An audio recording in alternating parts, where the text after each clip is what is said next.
D'après une brève d'Europe 1 publiée le 17 mai, les Français investissent trop peu, notamment les PME, pour se protéger et protéger leurs données. Rien de moins que l'Irlande s'est d'ailleurs fait récemment pirater et refuse de payer une rançon aux auteurs de la cyberattaque. On entend beaucoup parler de ces assauts, mais assez peu des assaillants.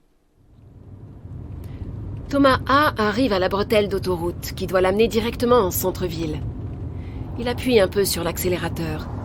En moins de 45 minutes, il devrait être à son bureau, mais il est parti un peu tard ce matin.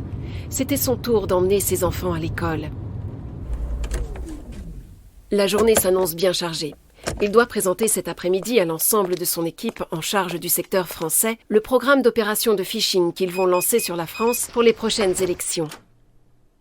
Thomas A. aime son travail, même s'il sait que son activité est considérée comme illégale dans certains pays. Son entreprise a totalement pignon sur rue et est même probablement subventionnée en partie par le gouvernement. Les 1000 ingénieurs dotés des technologies et moyens informatiques les plus modernes ont pour objectif de développer des campagnes de phishing pour voler des données leur permettant de propager des ransomware pour crypter les données des entreprises cibles.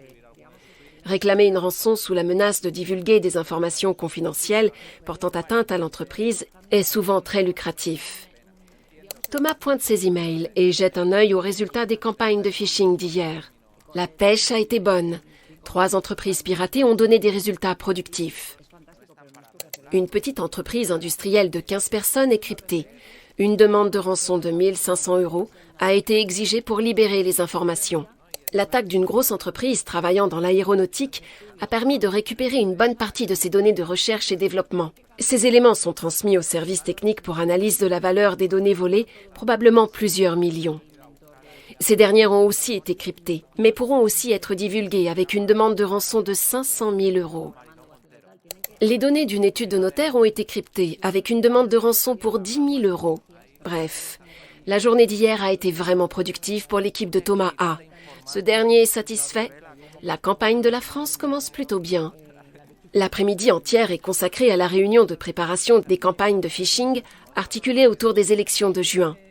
Recherche des informations pertinentes sur les lieux et les noms des listes, des candidats, stratégie d'évitement des outils de détection du phishing, évaluation des textes générant un plus grand nombre de clics.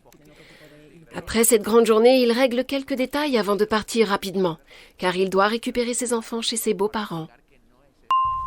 Le lendemain, Philippe, spécialiste de la cybersécurité, arrive au travail de bon matin et entend parler sur les réseaux sociaux des attaques réalisées sur 3 entreprises en France. Il est navré que ces sociétés n'aient pas eu connaissance des solutions que propose son entreprise et qui leur auraient permis, par exemple, une récupération automatique des données cryptées sans payer aucune rançon. Philippe va d'ailleurs nous en parler dès le prochain épisode en juillet à travers une série complète de podcasts à retrouver mensuellement sur votre plateforme favorite. Le sujet concernera une question des plus importantes aujourd'hui. Comment accéder à distance aux données de l'entreprise en toute sécurité pendant le télétravail ?